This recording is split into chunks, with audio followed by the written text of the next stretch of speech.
But do you know the word jubilant?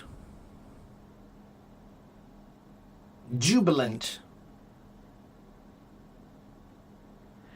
It means happy. And if you have a thesaurus, you'll see that. There are a lot of words that mean happy. Let me show you. How many words mean happy? Let's see. Whoops, wrong one.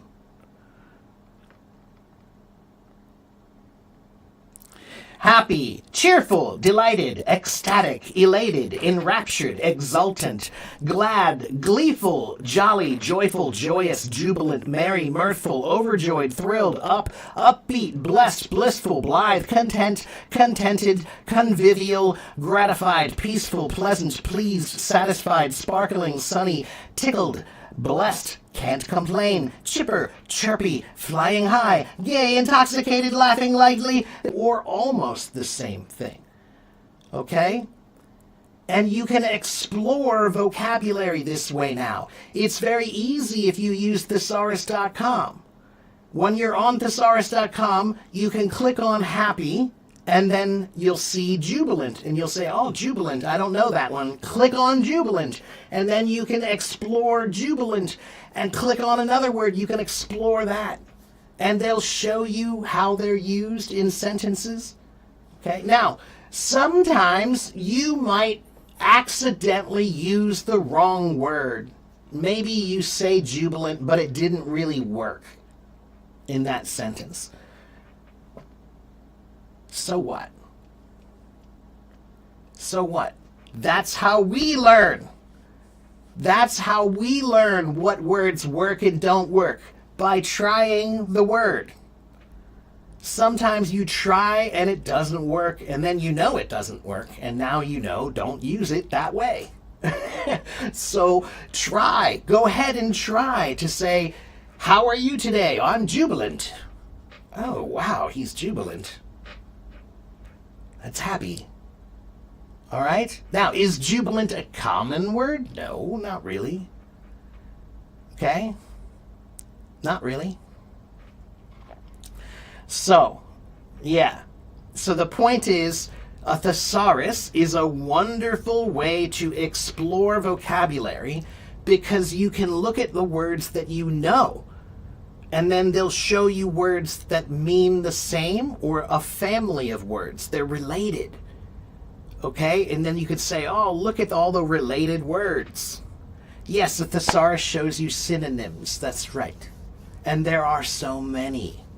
Okay? So, number 1 way to learn vocabulary, read. Number 2 way to learn vocabulary, explore a thesaurus. The number 3 way to learn vocabulary is by topic. By topic, by topic, by topic. So choose a topic and then find the words that are in that topic. Like sports. Okay, sports is a topic. Then basketball, football, baseball, soccer, hockey, right? Those are sports. And in sports, there are other words like baseball bat and glove and cleats and goal, right? Those are words that are associated with sports, right? Referee is associated with sports. So you're learning words by topic because they're all connected in your mind. You can connect them. It makes sense to learn that way.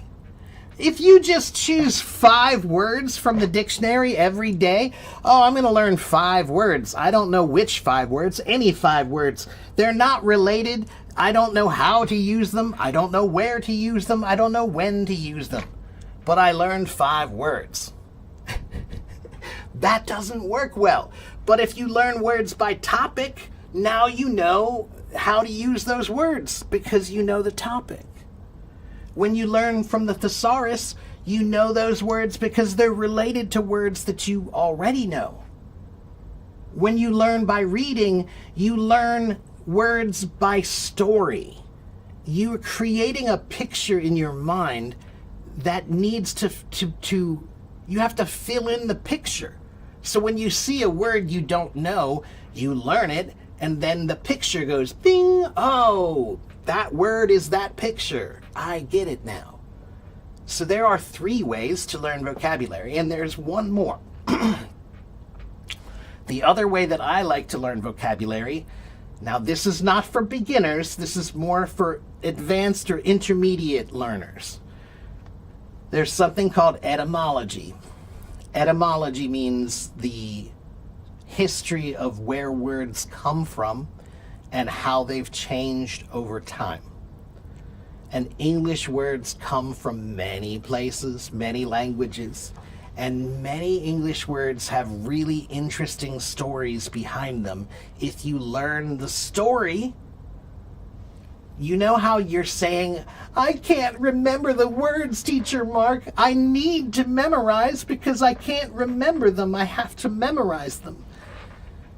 Memorizing is boring. That's why you forget, because it's boring. But what if I tell you an interesting story about that word? If the story is interesting, is it hard to remember?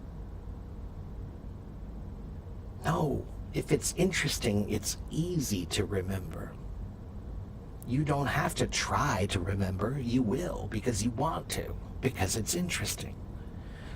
So etymology is a fun way to explore where words come from, and sometimes there are interesting stories or interesting connections to other words that make it easy to learn and efficient. All right? Okay, now that is that answer about vocabulary. Now, please let me get to some other questions. Please be patient. Please be patient.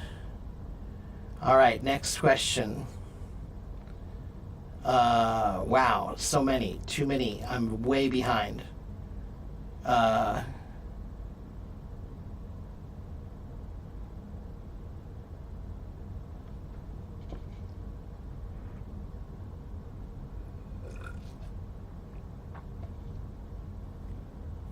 Is what a book title? I don't know what we're talking about anymore.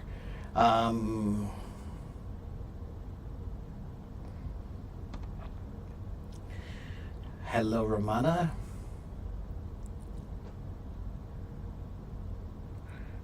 You're reading Becoming by Michelle Obama. Okay. I'm sure that's got great language in it. She's a very intelligent woman. She writes well. I've read a little bit of her stuff. Okay. What is my definition of memorize? My definition of memorize is when you try to, like, let's say you want to learn a new word, and the way you learn it is by writing it 10 times or 100 times, that's memorizing. Okay? Like, just trying to say the word. Just like, okay, keyboard, keyboard, keyboard, keyboard, keyboard, keyboard. Oh man, keyboard, keyboard. This feeling that when your hand hurts, that's memorizing. I remember doing that, and now I know how stupid it was. Okay, let's see. What's the difference between jazz up and spruce up? Spruce up, I would say sometimes they might be interchangeable. Spruce up sometimes means more like clean up, okay? But improve somehow, clean up somehow. Jazz up might not be improve, it might be change or make it more special in some way or different in some way. To jazz it up, make it more different. Jazz is a kind of a different music. It takes a lot of risks and chances. So when you jazz things up, you're trying something new, you're trying something different. It's making it more interesting by trying something different. But sprucing up, if I say spruce up your room a little bit, I think that's more like clean up your room, not improve it. Okay? Hello, Lily. Can you become fluent in English by doing improvisation every day for 20 to 30 minutes? Behram, you can't be fluent by doing one thing. You can be fluent if you do everything. If you want to know the best way to learn, the best way to learn is every way to learn. Why would you choose one way if you can do all of them? If you can get benefit from every way, then why would you choose to be benefited by only one way? Okay? Next question. Is it good to learn English with cartoons? Yeah, depending on the cartoons, but yeah, like Peppa Pig and even SpongeBob or whatever, Bugs Bunny even, those are fun. Yeah, they're good for learning, actually. Okay.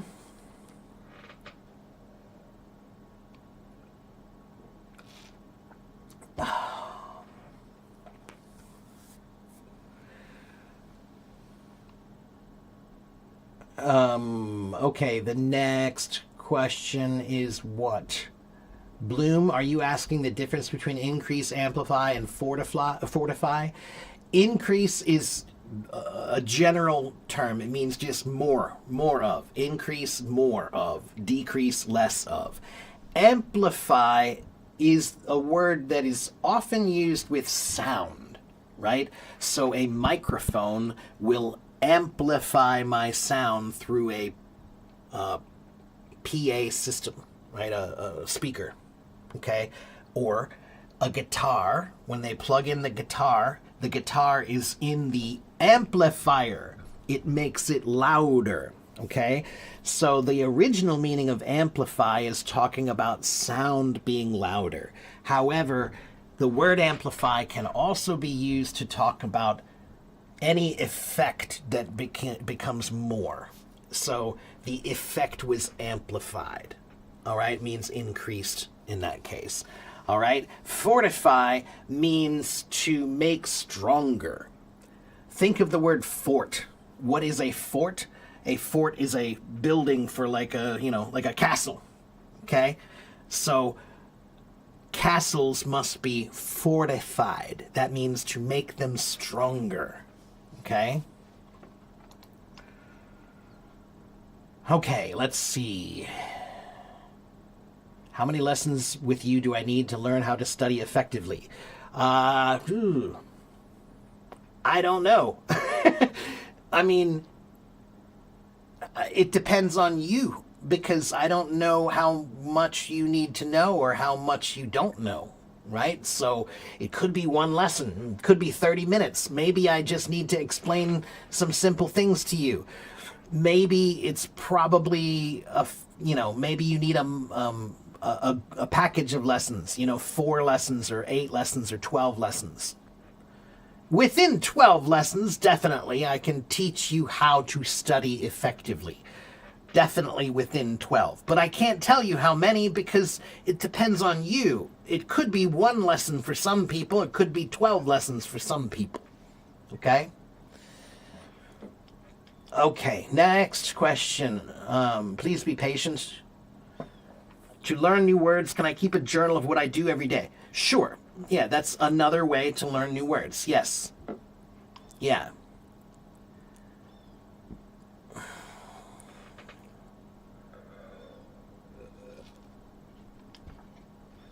Can you write a summary of the book you're reading? Yeah. Again, pal, if you want to learn new words, here's the secret. Learning anything. Let me explain how learning works. If you want your brain to remember it, you need to give it many things to remember. I just read a really great article that I'm still researching and studying about a new research study that talks about memory and learning, and how this study says that your brain remembers things most effectively when you can create 7 layers of communication with it. 7 layers of connection. Connection. Let's use that word. So what that means is when you learn one new word or new thing, any new idea or new word or new thing that you're learning, you need to try to find 7 different ways to think about that thing, right? So, for example, a song. Let's start with a song, because I think a song is easy to think about this way. If I hear a song, the first thing you can think about with the song is, what kind of music is it? Is it rock music? Is it pop music? Is it jazz music? Okay, it's rock music. All right? That's one way of thinking of the song. Is it loud music or soft music? Oh, well, rock music's mostly loud music. So now we know it's 2 layers. It's rock music and it's loud music. Is it is it English music? Or is it Spanish music? Is it German music? Is it Chinese music? What language is it? There's a 3rd layer of way to connect to that song. So each way, is it a happy song or a sad song? Oh, it's a sad song. Okay, there's a 4th way. So I'm finding ways of looking at that song in different ways. It's a sad song. It's a rock song. It's a loud song, right? It's a fast song. Those are ways of thinking of something. You need to do that with vocabulary. So when you hear a new word, you need to think of 7 ways to try to think of that word. Is it a happy word? Is it a sad word? Is it a long word? Is it a short word? Is it an easy word? Is it a difficult word? Is it related to any other words you know? What context can you use this word in? Is it good for academic context, like in school? Or is it a casual word? Right? Those are layers.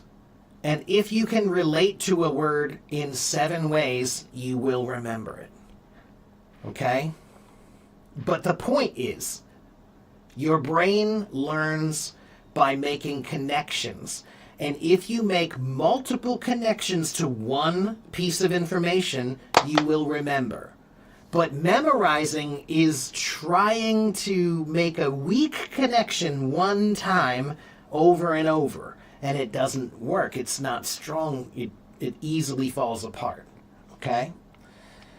And Tanya, I know you're there gritting your teeth at me right now, Tanya. Memorizing is fine, she says. Let's see. Sushi, if you've never read before, then you can't say you don't like it.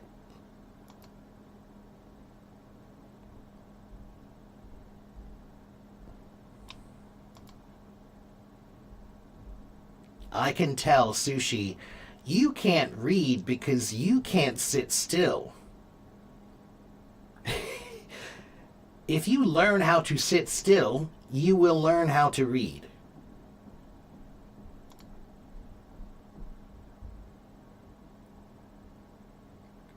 Okay, thesaurus.com, is that American or British? I think it has both, if I remember right. I know it's American, but I think it might have both possibilities. Yes, synonymous. That's right. Okay, please be patient. I'm trying to catch up, but man, please. Okay, can you guys wait for a second? Wait, don't write any comments for a second, okay? Hold on. I'm trying to catch up. There's too much, all right? I'm way behind on the comments. Please just give me a second to try to catch up, okay? Hold on. Let's see.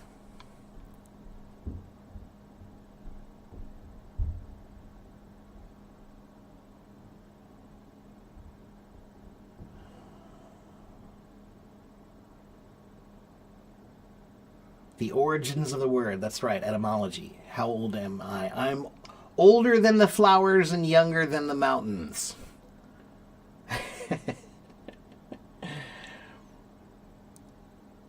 How can you improve your oral English? Most people, the problem with your oral English is your mental English is terrible. You can't think in English, so you can't speak English. Every time you speak, you're translating. And that's why you can't speak well. You're translating because you can't think in English. You have to learn how to think in English. All right?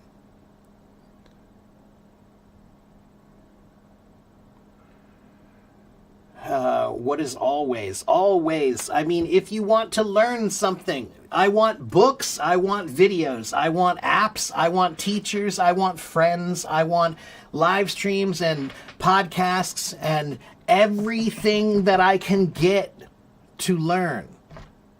Okay? There are so many podcasts. Find the best podcast, use it. There are so many apps. Find the best apps, use them. There are so many books. Find the best books, use them. That's every way. Okay?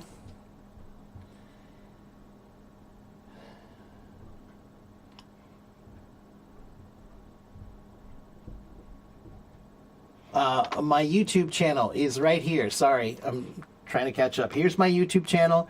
Here's my website. Here is my blog. Okay, and again, please be patient. I'm almost caught up.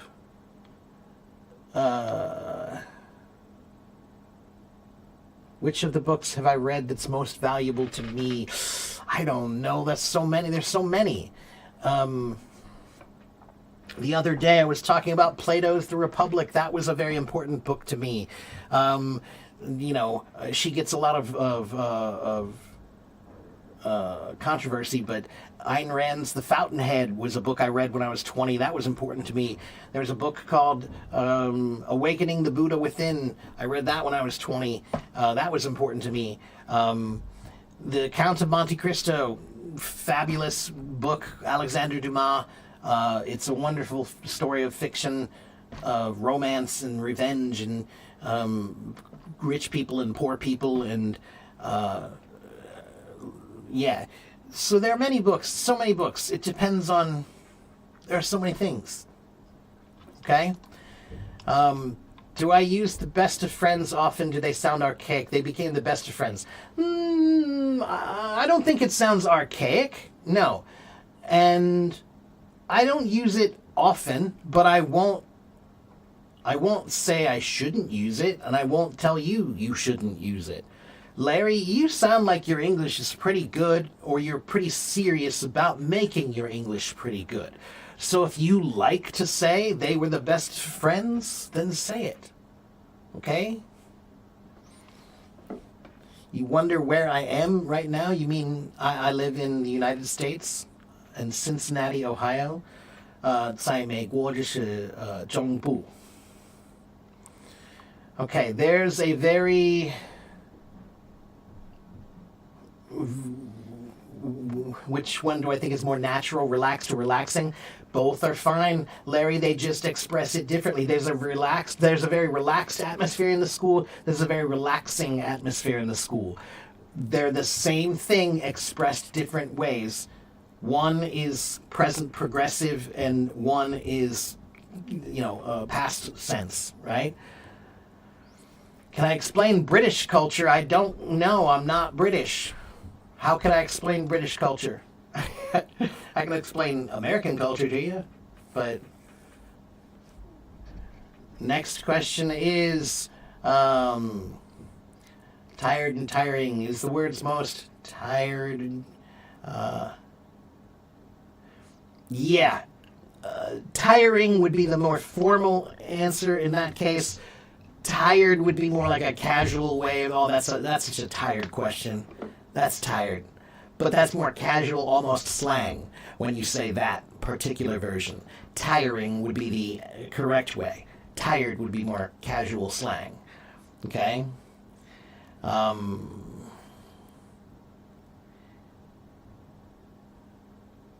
If we read more and explore more vocabulary words, then how will we use those in informal English? Again, you read things that have informal English, then you see how it works. You can read books about people who have lives, and you can read and say, wow, he wakes up in the morning just like I do, and he goes to the market just like I do.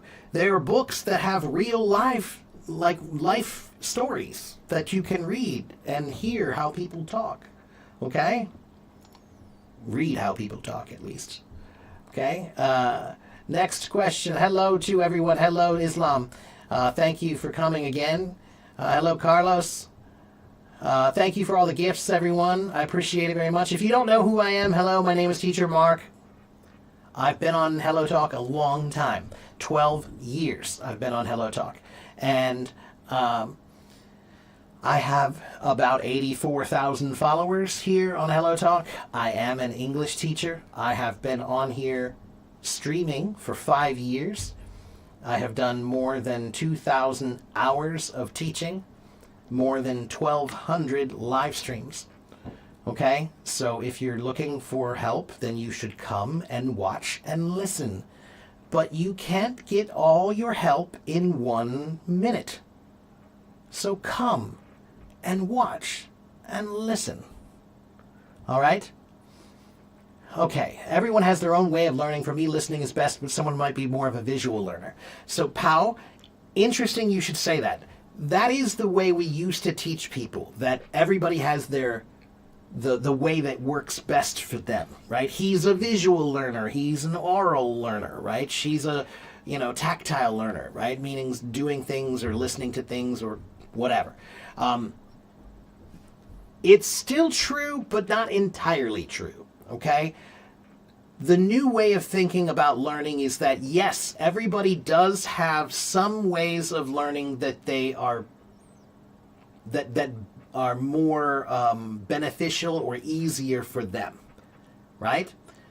But that doesn't mean that those other ways are not good for you. And as a matter of fact, if it's important for you to know what your strongest way of learning is, it's also important for you to know what your weakest way of learning is. And guess what? Here's the secret. If you work on the way that is not good for you, if you work on the way that's a weakness for you, that will benefit you far more than working on your strength. So if you're already a good visual learner, but you don't learn well by reading, guess what you should do? You should read. Because if you focus on building that up, now you're strong in 2 ways. Okay? So the old way that we used to tell people was that everybody has their way of learning and they should just do that way. The new way is we say everybody has their way of learning and you should do that way, but you should know your weaknesses and you should know the other ways of learning and try to use all of them and try to improve all of them. Okay? You're struggling with the pronunciation of hassle, ha ha ha ha ha, big A, and hustle, Hustle has the schwa sound. I love saying that because I hate that sound so much. The schwa is the sound when you don't know the answer to a question. What do you do? If I say, what's 2,465 times 622? You say, that is the schwa. Hustle. Hustle. Okay? Hassle. Like you're going to eat an apple. Okay? So when you say the short A, your mouth should be open like you're going to eat an apple. All right?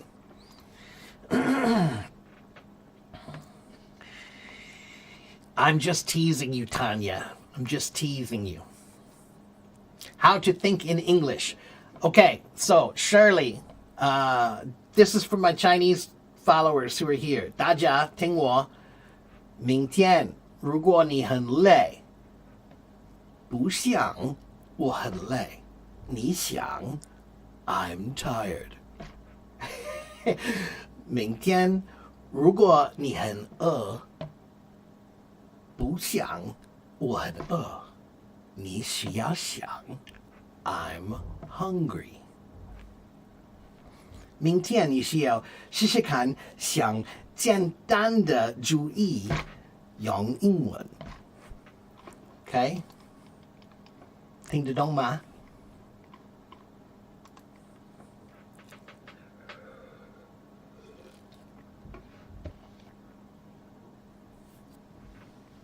Okay, I'm almost caught up. Okay, let's see. As a beginner, what should we consider?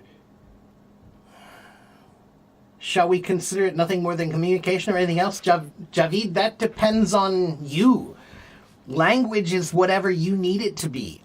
Language for some people is for business or for school or for, personal work. Language might be for travel or for fun or video games. Language might be for talking to your friend at the market only. Language could be for many, many, many reasons. So you can consider it whatever you need it to be. Okay?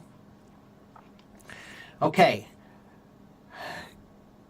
Can I type the name of the books listed by the teacher? The books listed by the teacher were Plato's The Republic, Ayn Rand, The Fountainhead, and Alexandre Dumas, The Count of Monte Cristo.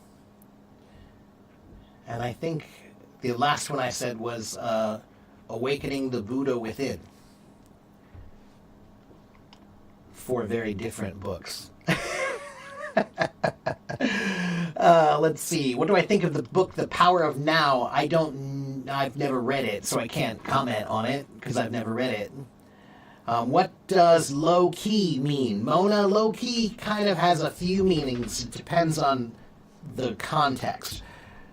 The general meaning of low key means not really being noticed. Okay? So if I say, we're going to go to the party, but let's try to be low key, right? Or maybe I'm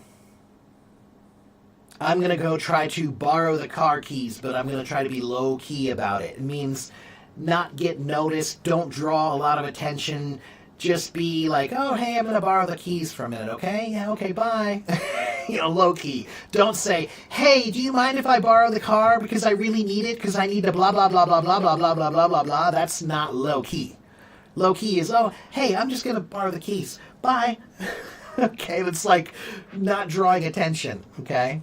But it depends on the context. There are some other things that low key could mean in a slang way that I can't really explain here, okay? But yeah, it means secretly, quietly, subtly. That's right. But it does have more meaning. Next question. What's the difference between a test and a quiz? Test 就是考试, quiz 就是小考试.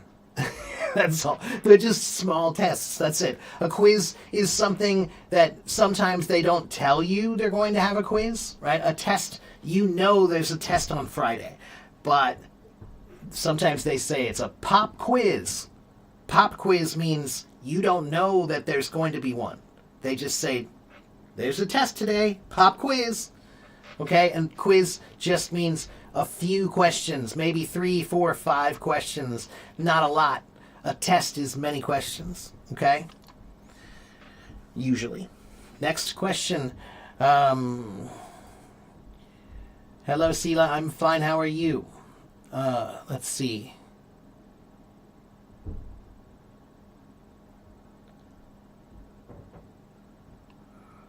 All right, I think I've caught up now.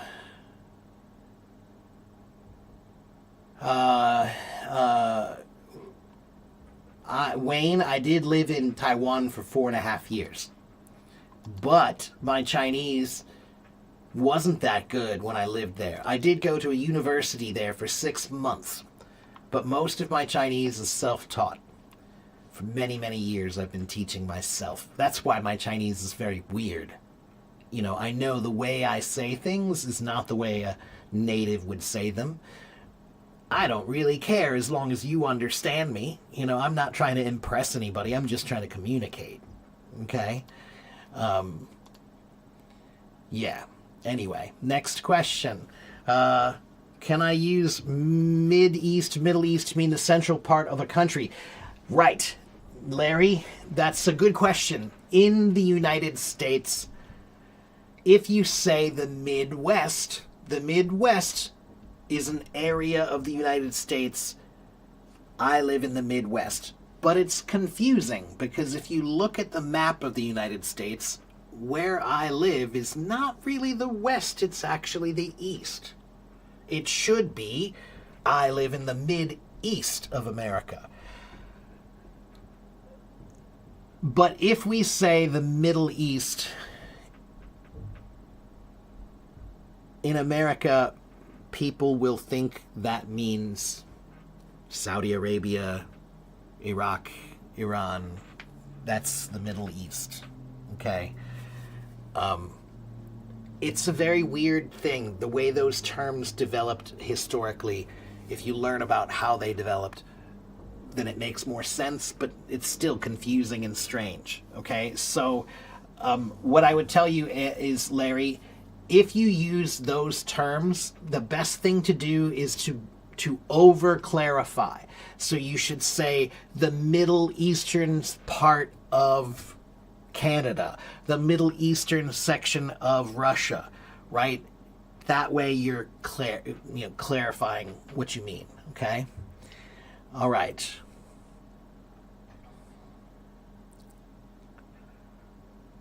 What's the difference between since and for?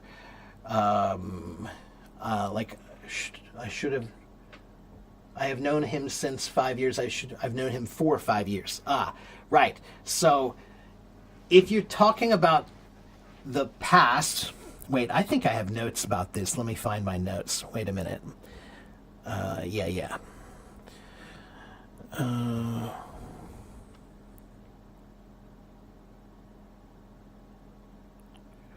Okay, so if you're talking about a length of time, okay, a length of time, you're going to say for. I've been learning English for 6 years. That's a length of time you're telling somebody, okay? Or maybe I've been waiting for a few hours. That's a length of time that you're trying to tell them, all right? But use since when you're talking about the starting point of an action. When you're talking about the starting point, right? So if I say since 2012, right? I've been studying English since 2012. That's different. I've been studying English for 10 years since, okay? So since is talking about the starting time period when you started something. For is talking about the amount of time, okay?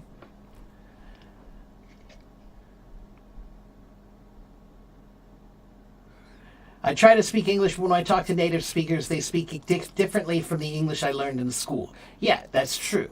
Because in school, you're learning proper English. But every language becomes common. Every language becomes simpler. Every language becomes more local. So instead of saying, I'm going to the store today, you can say, I'm gonna, right? I'm gonna. You can say, I'm walking to the store, or I can say, I'm walking to the store. Walking, not walking, right? That's natural. It happens to many languages, okay? And many people don't enunciate. You understand me because my mouth moves a lot. That's called enunciation. Most people don't do it. Most people, they talk like this, where their mouth barely moves at all. When they speak, their mouth is like this, and so it's much, much harder to understand them, especially if they speak quickly. But when I speak, I move my mouth a lot, so it's very, very clear. Okay?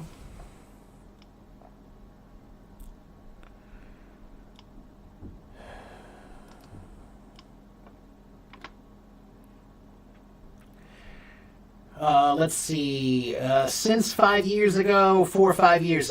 Yes, Larry, although it would be more correct to say a year when you attach since, right? Or a time.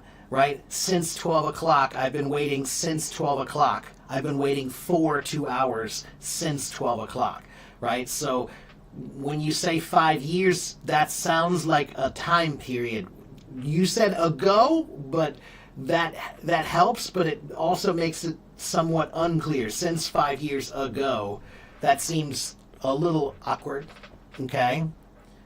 You could just say 4 or 5 years, or since name the year, since 2020, since 2001, okay? Next, right, definite time period. That's correct. Thank you, Emma. That's correct, guys. Yes, good. Okay. Is the teacher in China? No, I'm in the United States. There was this tricky question on the internet. A mother slapped her daughter because she was drunk. Who was actually drunk? The mother or the daughter? Okay, yeah, but why are you asking me? That's not an English question.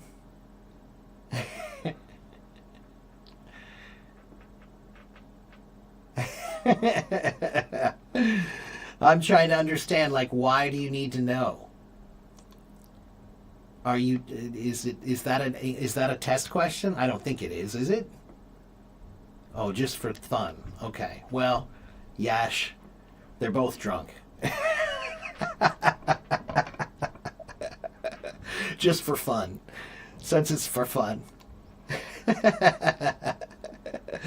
What is diction? Diction is like enunciation. Diction is, let me think of how I can word this.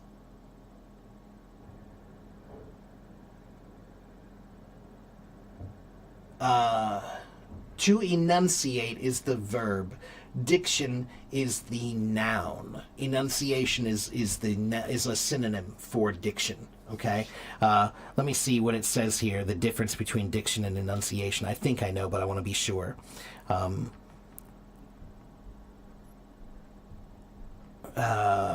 Diction is the choice and usage of words, right? So diction is a little bigger. That's what I was going to say. Diction is not just the act of speaking clearly. That's enunciation. Enunciation is speaking clearly. Diction is speaking clearly, but it's also which words you choose. Okay? The choice and use of the words. All right?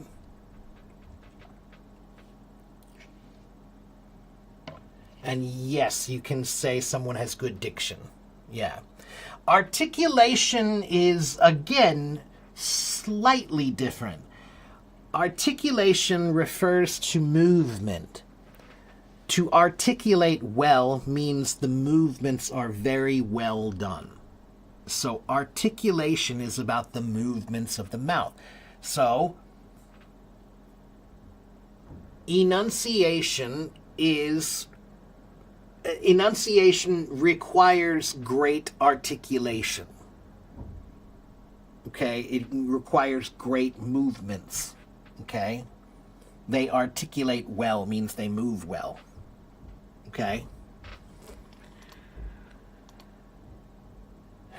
you're a medical student preparing for a medical exam. Okay, well, good luck with that. I'm just a drummer.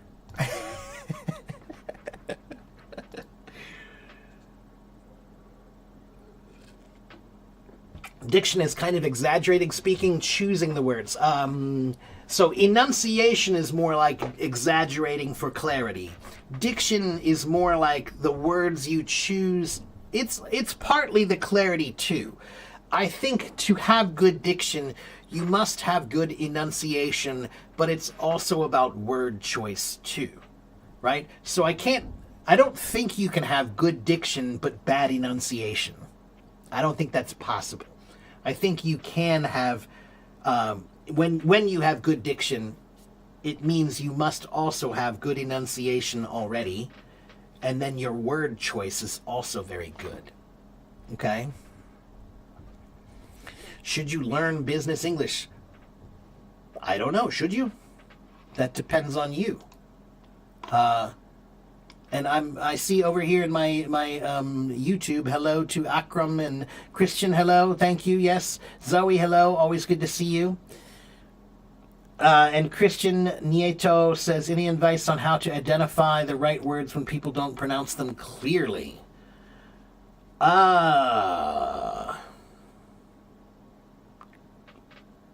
Ask them to pronounce them more clearly. Sometimes you should. Sometimes you should. I have a nephew. His name is Alex. And he's in college now. And he's a very smart kid. But when he talks, he speaks very slowly, but very... He mumbles. He does not enunciate at all. His mouth barely moves. And I'm going to have a talk with him about it. I'm going to tell him. I'm going to say, hey, guess what, Alex? Your friends will understand you when you speak like that. But a lot of people will not. And I'm going to tell him he needs to learn how to enunciate more. What is he studying? I don't know right now. I think he is not... I don't think he's actually chosen yet. He just started this past year here, so I don't think he's... I want to say he's studying sports management maybe right now, but I'm not sure. I'm not sure.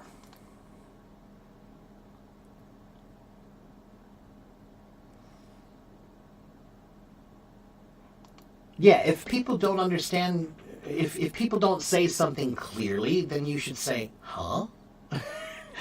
You should say, I'm sorry, I can't understand your words.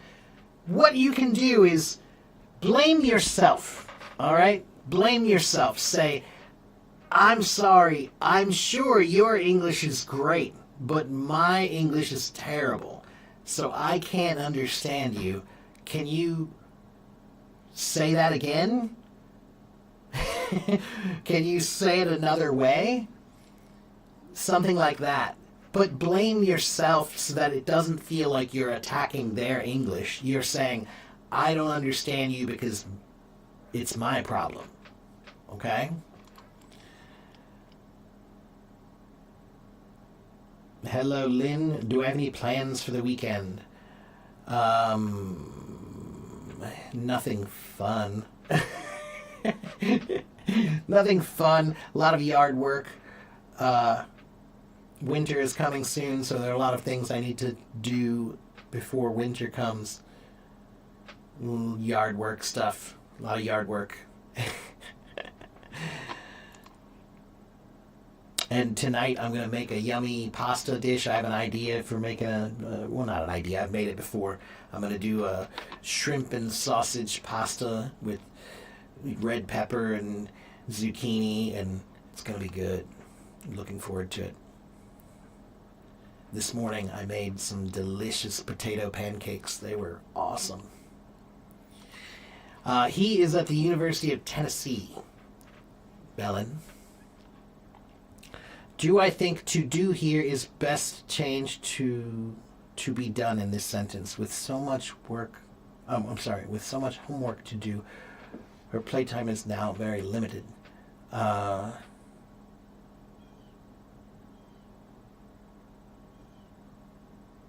me think. So much homework to do, with so much homework to be done.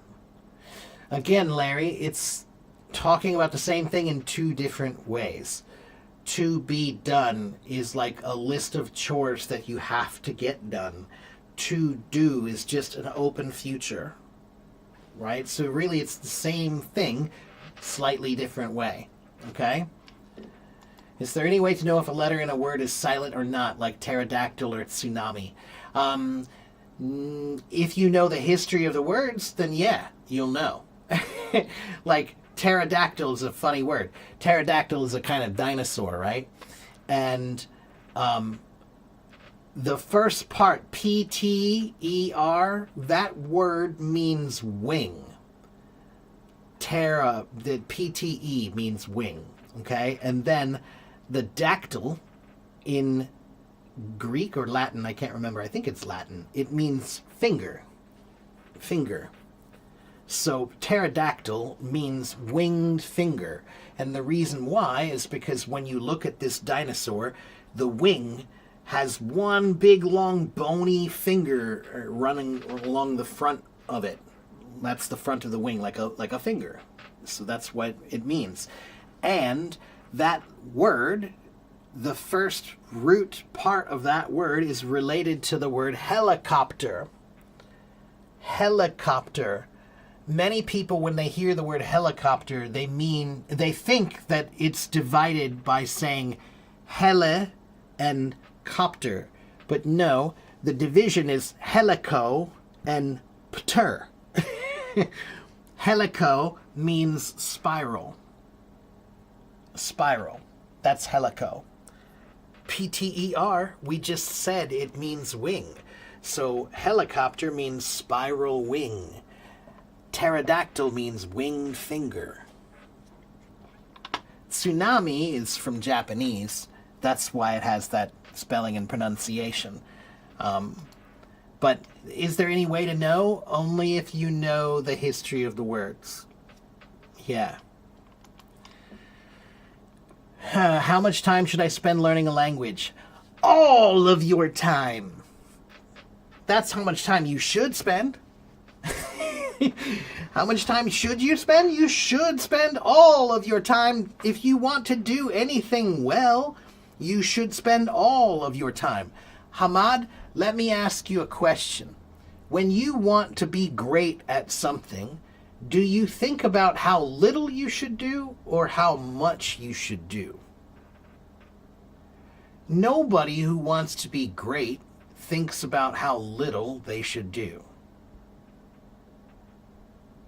If you want to be great, you should think about how much you should do. Okay? And how many hours should you spend? All of them. Enunciate means to speak clearly by moving your mouth very well. Okay? That's from Oxford Dictionary. Yeah, but again, language doesn't live in a dictionary. Language lives in the real world. Okay? Is he still learning Spanish? I don't think so, Bellin. You know, he's just like almost everybody else in America. They learn for high school and then they don't do anything with it, unfortunately. I'm going to talk to him about that, though, too. I'm going to talk to him about that. Diction is the what, and vocabulary that is used. Enunciation is the how. Yes. Yes. But I think, again, you can't have good diction without good enunciation, in my opinion. If you say, oh, his diction is amazing. I mean, okay, put it this way. That's why the word dictionary, that's where we get the word dictionary from. It's words that you choose. That's the diction. Okay? The dictionary, right? It's the words that you choose from the dictionary, right? But, again, if you choose a great word from the dictionary, but you don't pronounce it well, then you can't have good diction. So that's why I said,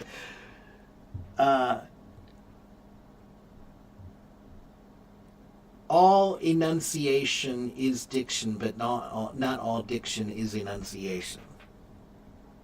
I think I said that right. Or did I say it backwards? I don't know. Anyway, next question. Can you explain the Midwest since you're from the Midwest? Midwest just means the middle of the United States. Pretty much anywhere in the middle of the United States is the Midwest. Okay? Here, I think it's easier if I just show you. Let me see if I can just show you a map. That's just, whoops, that's not what I wanted. I wanted this. Map showing regions of America.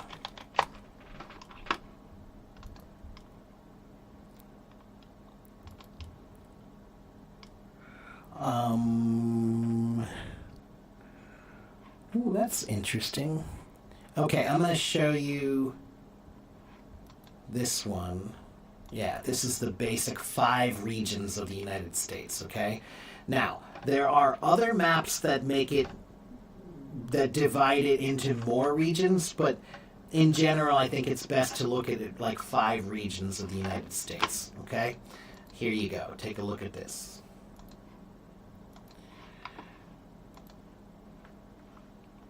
All right, so we have the Midwest is this section right here. Well, up here we have New England, right? So, hold on, wait a minute. What happened? Oh, there we go. Yeah. The Midwest is basically this whole green area. Hold on, let me bring it up again. Okay, in this map, the green is the Midwest, right? So I live in Ohio. That's here. Now, I think that sometimes we argue about where the West starts and where the South starts and where the North starts and all that. But here's the South right here. The South is this, okay? So we've got the Southeast and the Southwest, okay? Then we have the Northeast, which is also called New England, okay, the blue area, okay? And then we have the West. But then this area up here is usually called the Pacific Northwest. Okay, so sometimes we refer to these as more specific things too. But in general, this is the Midwest, is this big green area here. Okay, and I live in Ohio, which is here. And that's why I said it's weird, because it's really the East. I'm in the East, not the West. Okay?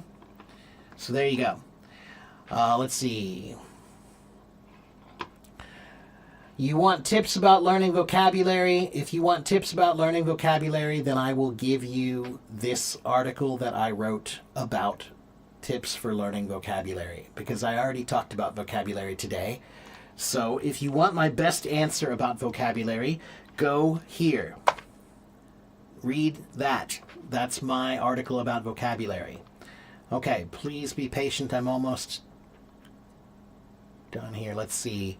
I didn't know the letter Y is another vowel in English. It's sometimes a vowel, not always a vowel. We say A, E, I, O, U, and sometimes Y. Okay? Time flies. That's right, it does. Yeah, it's already been an hour and a half today. So if a letter is silent, it depends only on the origin of the language. Well, no, not only, but that's the first thing I look for. That's the most important thing that I find, because there are a few languages that have more of those than other languages. Like Old English and German have more of these O-U-G-H. All the O-U-G-H's are from Old English and German. But the E-A-U letters, that's all French, right? Or E-T-T-E on the end of a word, like cigarette. Why is it not cigarette-y instead of cigarette? That's the origin of the language. It's French, right? Why do Americans talk quickly? They don't. Language has no speed. People talk at the speed they want to talk at. If I go to Morocco, I'm sure that most people speak Arabic pretty quickly. All right?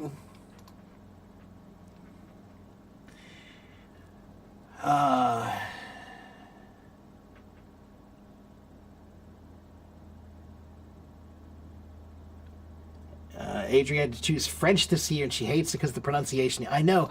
I wish I could speak French, but I don't think I could ever do it, because I don't think I could get my mouth to make it good. I just can't. I've tried. French pronunciation is very difficult, in my opinion, to do well. Let's see. Something weird happens to me when you speak, because you're a North American teacher, and most of the time I understand your accent. Yeah, Nancy, that's because I'm a teacher. I'm trying. I'm trying to be understood. Okay? Is keeping an English diary an effective way to practice English? Yes, it is. And I tell my students to do that. Do I have a YouTube channel? Yes, I do. It's right here. This is my website, and this is my blog. Let's see. Next question is... even if I'm not quite at the native level, will foreigners generally accept and reciprocate everything if I can speak English at a basic level? Yeah, if they're cool, yes. And most people are probably gonna be cool. You might meet a few people who are not cool. Some people, foreign languages make them feel stupid, and that makes them not like you, right? So put it this way. If you meet, there are a few Americans, a few, and this is true for many countries, but I'm just talking about my country right now, okay? If you come here, you might meet somebody who doesn't know any other language except English. They only know English. And then you come and you're not from here, and now you're speaking to them, but they don't understand you. They don't understand you, and they're feeling frustrated because they don't understand you. That makes them not like you, because that makes them feel like they're stupid because they can't understand you. You're going to meet some people like that. People who feel things they don't understand make them feel stupid, and that makes them upset. But most people are cool, and most people will recognize that you're trying your best. Okay? Is English from German? English is from many languages. It's partly from German. Yes. The story of how English was created is kind of complicated, but it started in England, okay, with a group of tribes, okay, a bunch of different groups of people that were in England. The Anglos, we'll call them the Anglos, right? But then there were these other groups that were from, they were from northern France. They were from Europe, right across from England. In Europe, that's where these people were living. And they were Germanic. They weren't German. There was no Germany yet. There were no countries the way we know them now at that time.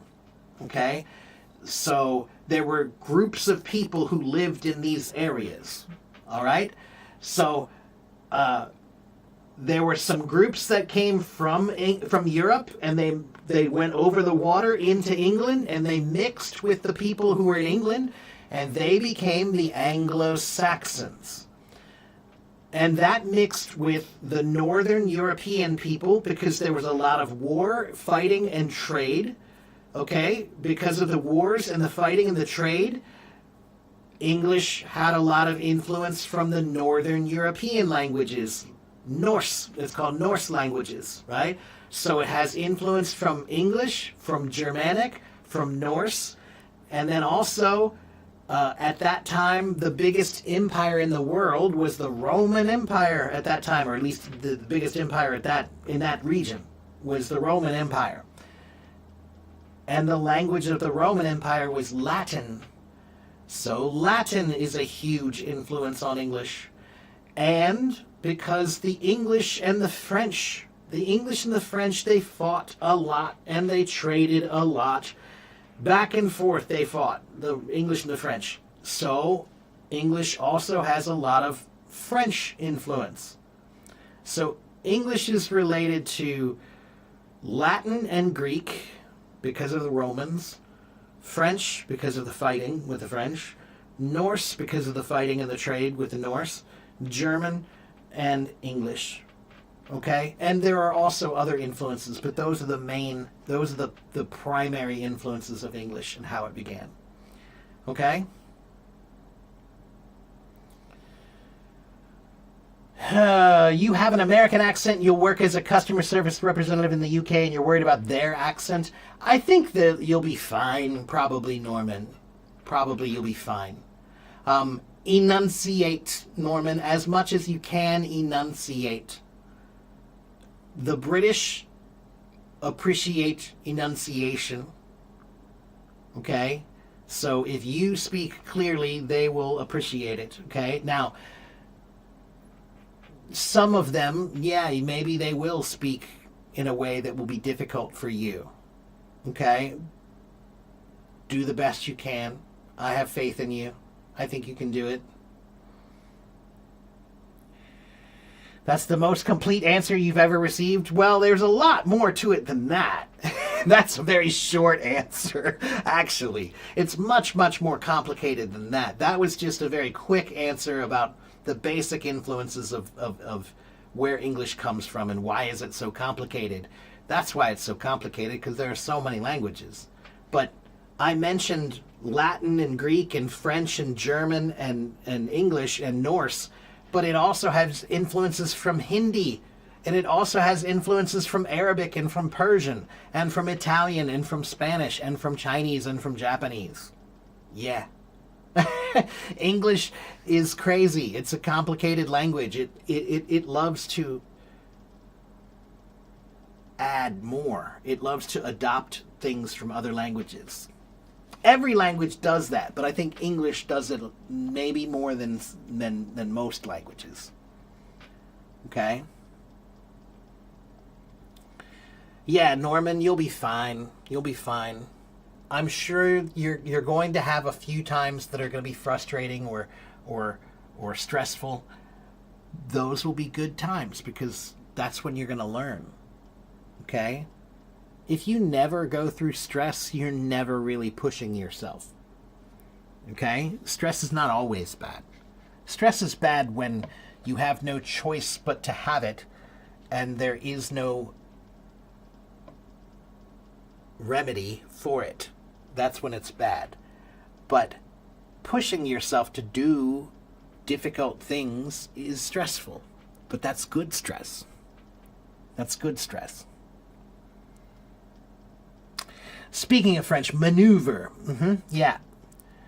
Where the O and the E are written together. Right, that's right. That's what I'm saying. Larry, see, that's what I'm saying. The advantage of knowing etymology, if you know the history of the words, then I can look at a word and I can say, oh, that word's French, that word's German, that word's Norse. I can look at the words and I know where they're from just by looking at the letters. Some of the letters will tell me where it comes from. Yeah, I love it. That's useful that way. Yeah, in particular French. It's very easy to notice French words. Yeah. Is it okay to even ask something like this? Can I ask them to introduce me to job opportunities in the U.S. Will they listen or will they refuse? I think you need to choose well. Choose. Don't say that to just anyone. Ivan, I know you're Korean, but in Chinese they have a word, guanxi, and it means connections, right? And connections are so important, right? And I'm sure there's probably a word like that in Korean that is also important, right? Connections in business, right? So if you want to ask about job opportunities, it's all about connections. It's not what you ask, it's who you ask. Okay? So what I would say is get to know some people. Make some friends. Once you have a friend and you can trust that friend, then yes, you can ask that friend to introduce you to some job opportunities. Okay? If you ask a stranger to do that for you, that's weird. Why? Because you're asking a favor for a stranger. Okay? So, ask someone you know. All right, would someone like to come on stage and talk to me before I go? Anyone want to raise their hand and come talk to me? I've been talking for an hour and 40 minutes. I talk too much. Blah, blah, blah, blah, blah, blah, blah, blah, blah. For an hour and a half. That's what I do. Janet, hello, Janet. You've heard that Madonna and Eminem are from Ohio. Their accent sounds different than yours. Eminem is from Detroit, but I don't know if he was born in Ohio. Let me see.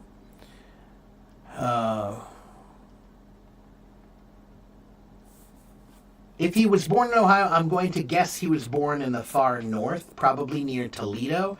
Very different than me. No, he's not from Ohio. He was born in St. Joseph, Missouri, which is Midwestern. So why does Eminem not sound like me? He was born in Missouri, but he grew up mostly in Detroit. So his accent is Midwestern. When I've heard him do interviews, he has a Midwestern accent, but he also has a hip-hop accent on top of that. And he kind of tries to be super cool when he talks. And when you're super cool, you don't enunciate. So everything has to be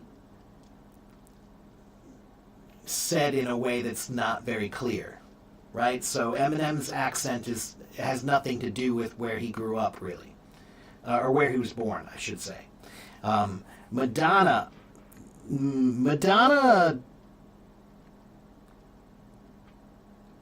I don't really know what Madonna sounds like.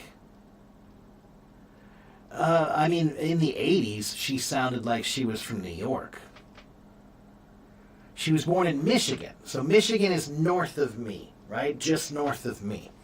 And she originally had a Midwestern American accent like mine. That's what this says. But she's occasionally known for using a fake British accent. And in the 80s, she also kind of had a little bit of a New York accent.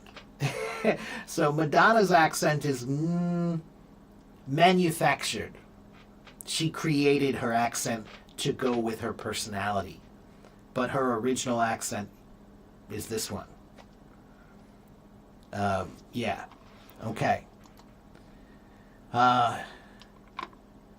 Poems, poetry.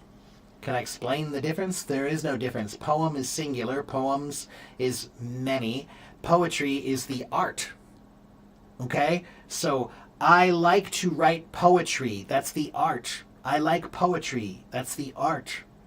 I like to write poems. Those are the actual things. A poem, many poems, poetry, the subject. Okay? Like the subject. What class are you going to? Oh, I'm going to poetry class. What do you do there? We write poems. What's that? It's my poem. Okay? How can I improve my listening and speaking in English? Can you give me some solutions? Coco, I don't know. 我不知道，因为我不知道你。所以，我需要告诉你，每天你需要听英文，每天你听我吗？Do you listen to English every day? What do you listen to? Listen to podcasts, listen to live streams, listen to TV shows or cartoons, listen to the news, listen, songs, listen as much as you can. Okay? And then speaking, Coco, if you want to speak English, you need to think English. But right now, I think you cannot think in English.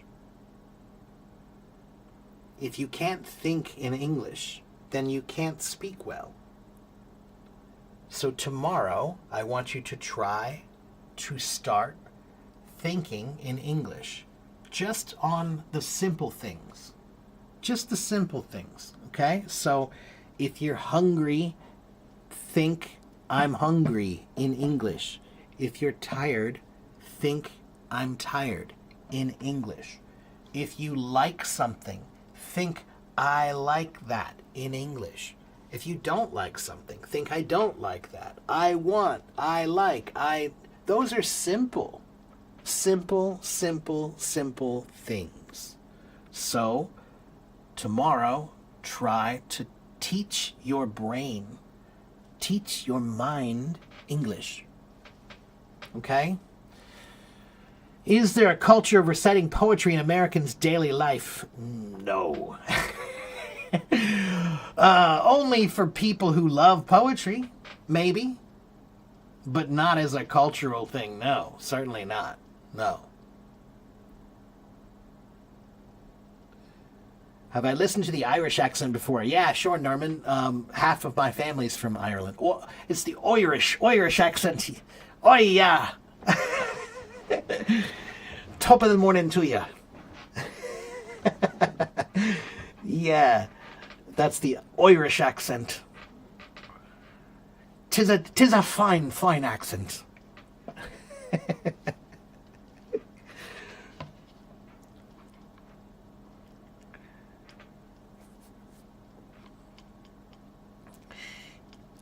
If I became friendly with foreigners for a short time and they blindly follow them, could you lose not only your property but also your life?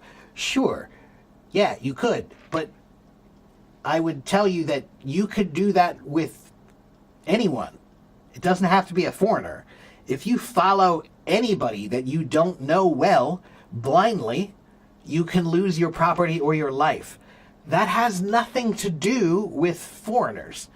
It's stupid to follow anyone that you don't know blindly. That's the problem. It has nothing to do with foreigners.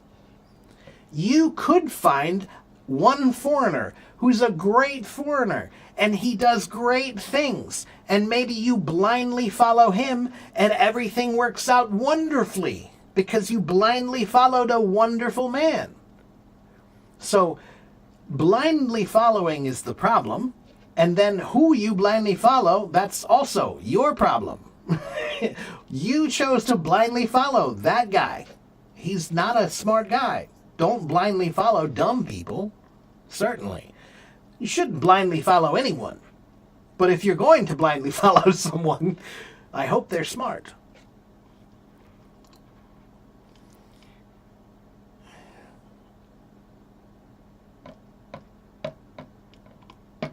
Cheetah, what I would say is maybe poetry, it's Asian culture. Cheetah, we have hip-hop.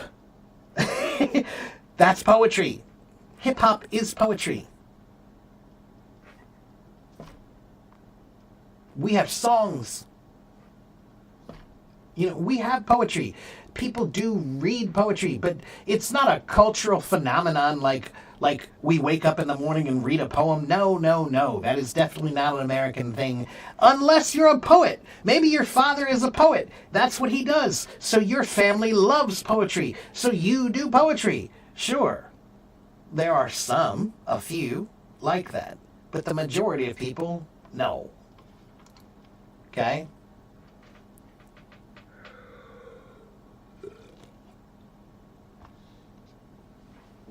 How are you in Irish doesn't sound like English at all. Yeah, I know, right. But that's Irish language, not Irish accent.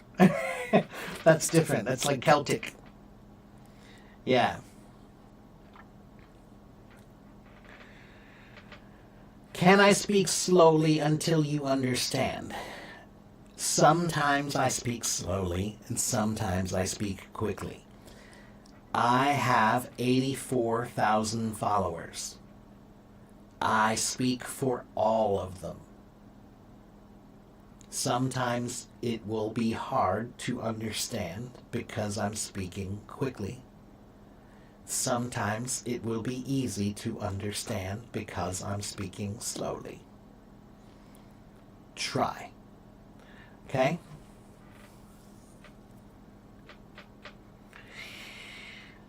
Help you with the pronunciation of the contraction should have, should've, and must have, must've.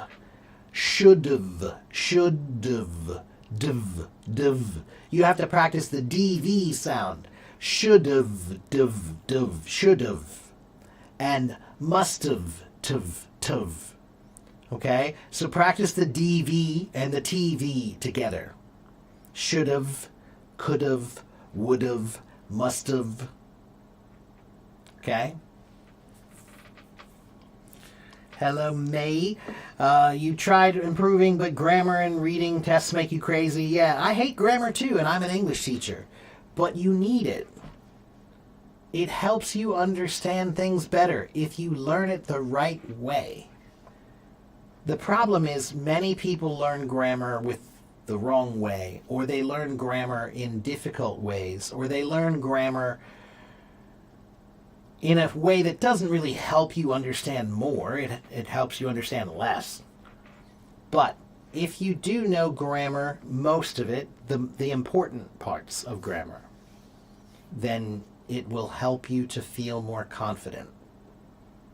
But it takes time because it's a lot of rules. Okay? It's a lot of rules. All right. I didn't see anyone raise their hand. Did anybody raise their hand to come talk to me? Anyone? Hello? Here's one finally. AB. One. Well, hold on, AB.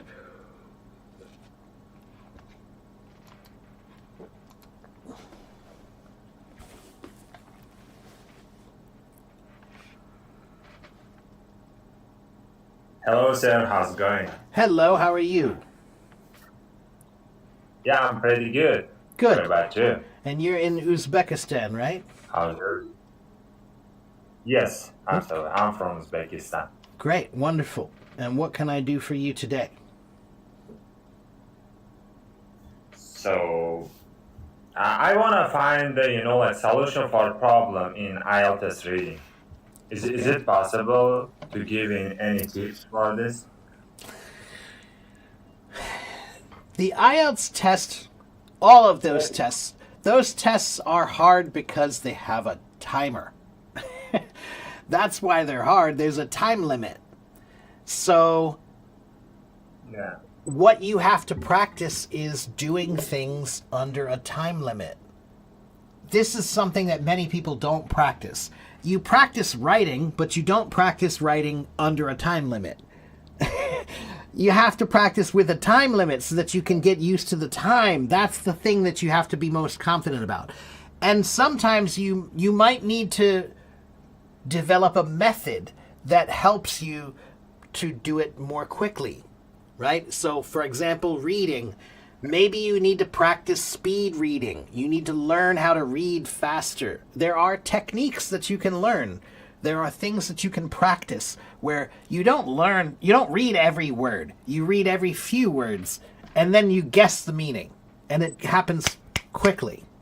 But some people are really good at speed reading because they can guess things really well. Some people are not good at speed reading because they can't really guess things well, right? So, but This happening with me.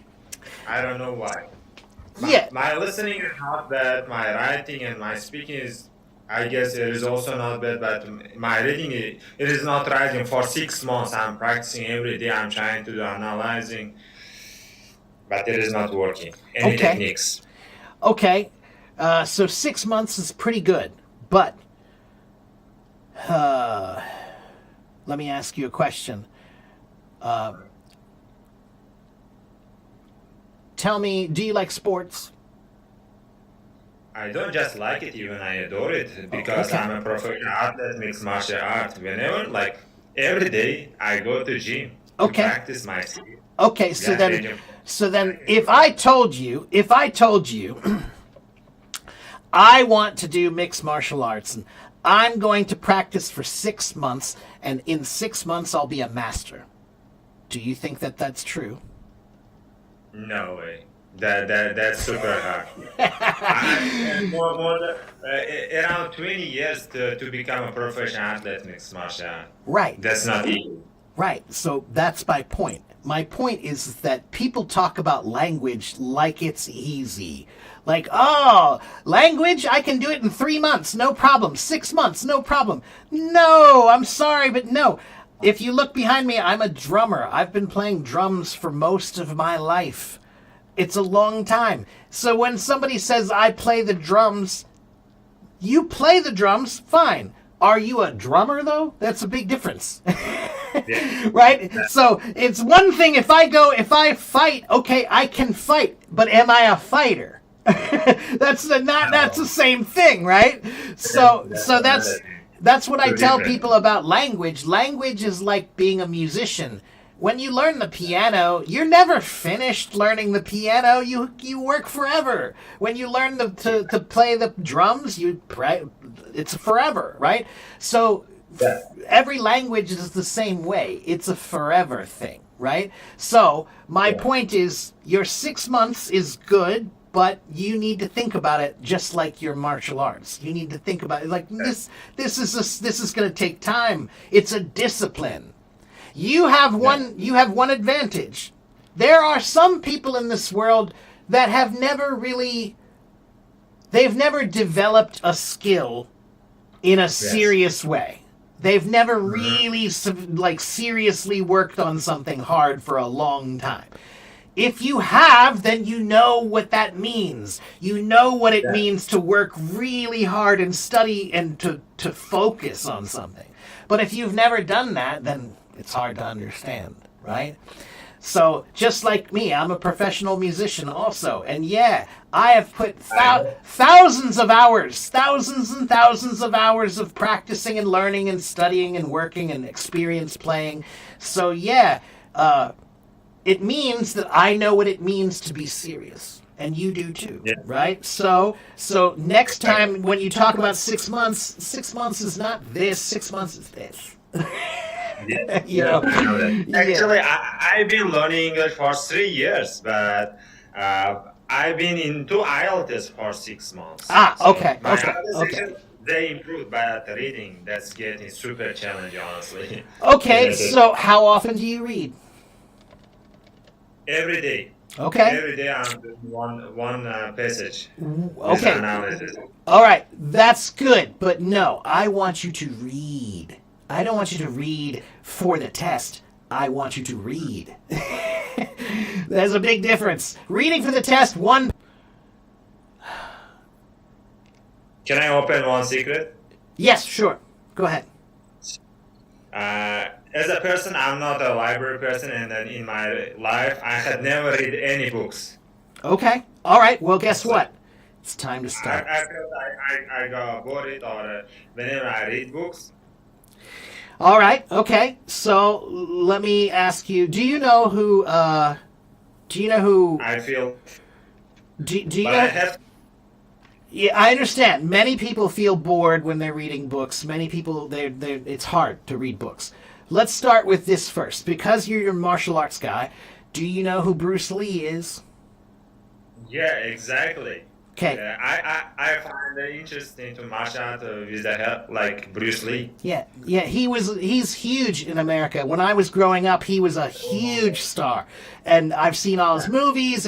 But do you know why I admired him so much? He was a badass fighter, sure, but he was smart. He had a huge library. That man had thousands of books. He had read a lot. He understood that when you want to be strong, you can't just be strong here. If you're strong here and dumb here, you will lose. You will lose every time. So he read a lot. Now, do you think it was easy for him to read? Do you think he liked it all the time? No, but right, that's right. If you want to do it, if you care about it, then sometimes you need to remember it's not about fun, it's about discipline. Yes. Right? When you're trying to learn, this is not entertainment. This is learning. Learning is going to be challenging. It's going to be difficult. It's going to push you. And that means one of the things that you're training is your endurance. And you're training your endurance of mind. So you're trying to learn how to not be bored so quickly. Right? So by focusing, by trying to teach your brain how to be interested in this, how can I be more interested in this? And remember that it's not supposed to be easy. Why should it be? It's not entertainment, you know? So challenge yourself, right? And another thing, anybody who tells me they don't like reading, I will say that you haven't read enough. It's just like if you tell me you don't like music. What a weird thing to say. I don't like music. There are so many kinds of music from so many people, from so many places. There's so many songs. There must be one song that you like. There's some song somewhere that you really like, but you haven't found it and you haven't heard it. Same thing is true with books. If you don't like reading, that's because you didn't find anything good yet. But there are many out there, right? So, but it's different for every person. Many people come here and they say, "What books should I read?" And I tell them, I can't tell you that because I know what I like, but I don't know what you like. Just because I liked it doesn't mean you will. Okay? Yeah. There are some books that I like that I know many people will be like, that I can't read that. That's terrible. Like, it's too boring. I can't do it. I like philosophy books. But many people can't read those, right? So the point is, you need to think about your language just like you're training. Yes. You know, Exactly. Yeah. I do my best. Actually, now I understood. It is not only about the vocabulary, grammar, or anything else. Yeah, I Yeah. might speak well or something like that, but the reading, no, I didn't know that it is gonna be so challenging. But Yeah, it is. but it's a good challenge. It's a good challenge. Reading, right now everybody talks about AI and how amazing the technology of AI is. And it is. It's an amazing technology. But reading and writing books are the greatest technology that humanity has ever created. I can read a book that was written by some guy 2,000 years ago, and suddenly the ideas he had from 2,000 years ago are in my head. That is crazy. It's like time travel. That's like time travel when you read. You can travel to another place. It's really wild. But like I said, reading is like music. You have to find the music you like. Okay? Oh, did I lose you? I think maybe your connection got a little bad. Are you still there? So, to everybody else out there, if you say you don't like reading, I'm sorry, but grow up. Grow up and go find something. Go find something. Yeah, I hate to say it, Deepwater, but you're kind of right. If you say I don't like reading, that's a bad reflection on you. That's like saying I don't like learning. I don't like knowledge. That is a very bad reflection on you as a person. Yeah. We might have lost AB. I think we might have lost the connection. Or he ran out of time. I'm not sure. But it was good nonetheless. So, guys, it's been 2 hours and 5 minutes, and it's time for me to take a break and go have some lunch. So, I must go, but before I go, I want to give you my YouTube channel. Here's my YouTube channel. Here is my website, and here is my blog. I am a teacher. It is my job. I do like teaching. I enjoy it. I think you can see that. And I'm here a lot, so you should follow. Come back and see me again sometime. All right? Today is Friday. I should be back here tomorrow unless I'm too busy, but I think I'll be back here tomorrow for another stream. I'm not here on Sunday. Sunday is my day off, but I'm usually here every other day, okay? Again, unless I'm busy or I'm tired or I'm sick, maybe I need a break, but I'm usually here Monday, Tuesday, Wednesday, Thursday, Friday, Saturday. All right? You started reading because of me? I'm glad. Reading, guys, come on. If you don't like reading, please, please go to a library, go to the librarian, and tell the librarian, my teacher told me you will help me find something that I like to read. If you tell the librarian that, my teacher told me that you can help me find something that I will like to read. A librarian's job is to do that. That's what they do. They know the whole library.